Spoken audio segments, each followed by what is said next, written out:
Hello and welcome to Metro Magazine. We've got a great show in store for you. We have a satellite interview, and then joining us on set is author and syndicated columnist Therese Borchard. She is the author of her newest book, Beyond Blue: Surviving Depression and Anxiety and Making the Best of Bad. Hello and welcome to Metro Magazine. I'm your host, Tanya Dallas-Lewis, and today we're going to be talking about ditching some of the stigmas of mental illness. I'm really excited because gracing our set today is successful author, popular blogger, and syndicated columnist Therese Borchard. Did I get that right? Mm-hmm. She's the author of one of her newest books, Beyond Blue: Surviving Depression and Anxiety and Making the Most of Bad Genes. And so she joins us in studio. Thank you so much, Therese, for being here with us. Thank you for having me. Well, this is so exciting because just like I said, and your press release also states, there is a stigma that comes along with mental illness. Tell us about that. Well, absolutely, and that's why I wrote the book, is so many people think that depression is an illness just for affluent people who have enough time to ruminate and obsess about what's wrong with their lives. You know, everybody could do that if they chose, but the other people just know how to get on with their day. I mean, I've heard that over and over again. Just snap out of it, you know, get out of it. That's what the rest of us have to do. But depression, the pain of depression kills actually 1 million people a year, almost 1 million people a year globally, 800,000, 30,000 in the United States. And it's more than traffic accidents or AIDS. It killed my godmother. I guess that is the most important reason why I wrote it too. She did not have the proper treatment for her bipolar disorder and schizophrenia, and it killed her. And I was 16 years old when that happened at a very young age, and I guess I realized what happens if you don't take a mental illness seriously enough. It almost killed me after I had my kids. I was a suicidal mess for 2 years and received a lot of bad feedback. And had it not been just continued chugging along, I would be dead too. And I want to reiterate that message to people that there is hope and there's the right treatment available today. So you're not just a talking head. You're not some doctor with, a master's and doctorate, in mental illness and depression from Harvard University. I have absolutely no qualifications at all. Which is awesome. You do. You have life experience, that's true. Which people value. And talk to us about your blog, Beyond Blue. It's one of the highest trafficked on Beliefnet.com. Why do you think it's so popular? I mean, you mentioned people are looking for hope and comfort. People are looking for hope and comfort. And you can't talk about your moods and depression and all that with your friends, with your family sometimes. And so people really come online in order to talk about it, and they join the communities that are there, and we have people that understand and can relate, and there's that companionship that I think all of us really need, and we need to initiate these conversations about how to manage your moods and so forth. And it's not like politics or reality TV shows where did you see the one where God, I really feel like I want to die today, wish I had terminal illness. People don't say that in conversations, and so they can say them online and have people who understand that. And one of the things that you talk about is how you were, I don't want to say misdiagnosed, but at one time, one prescription you had from a medical doctor had you taking up to 16 pills a day. Tell us about that. I think it's adamantly important to get the right doctor. Okay. I mean, that's what I would say first and foremost to people, because I did not get well until I met the right psychiatrist, and that was number 7 for me. Oh. It was number 7, and it's worth it. It is worth it that the slipper finally fit my shoe.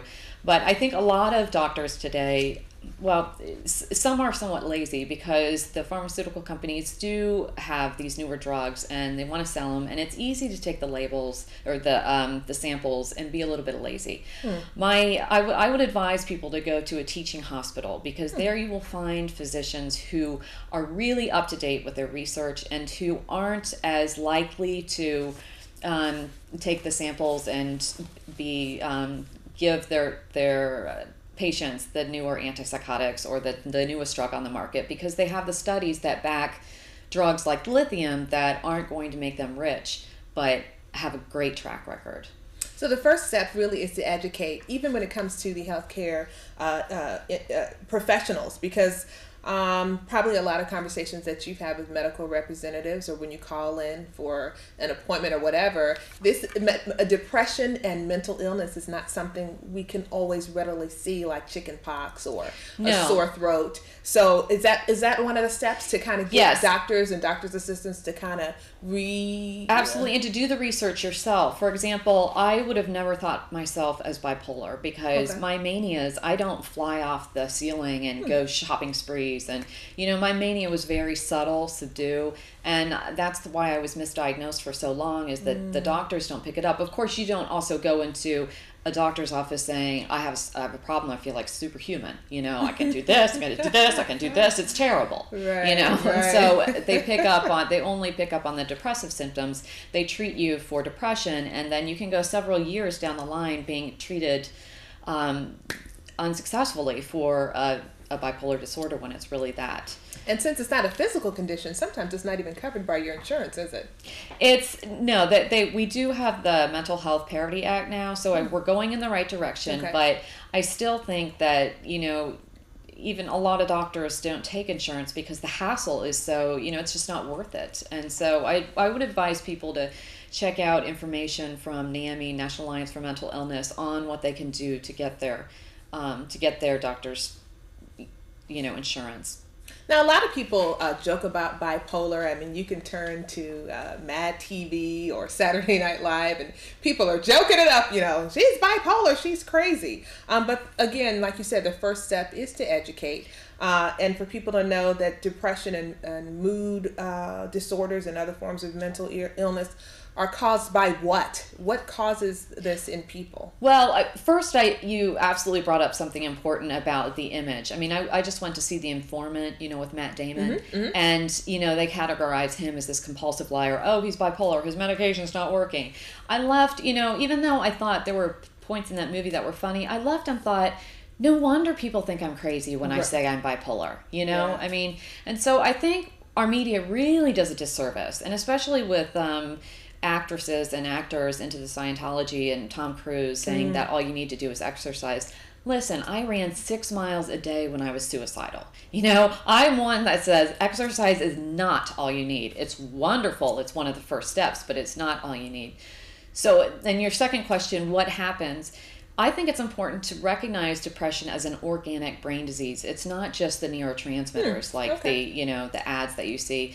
Peter Kramer, who's a psychiatrist at Brown, talks about how it's a progressive illness, just like cancer, and it needs to be arrested. I really think that's important because there's significant cell shrinkage and death in parts of the brain with depression, and we really need to take those seriously. He says that depression is the most serious illness today. Wow. Now let's talk just for a minute about the postpartum depression. Is that when it started for you after you birthed your first child? It didn't start then. I've had symptoms all my life. Oh, like I say, when I was yanked out of my mom's uterus. I think it started then. Yeah, okay. But I knew how to handle it, and my Catholic faith was a great way of sort of hanging on to rituals and traditions that comforted me. But it was after I had my kids that it was the perfect storm, and that I could not handle it alone anymore, and just with my own steps in the recovery program. I really needed intervention, and I needed a really good doctor, not just an adequate doctor, a really good doctor.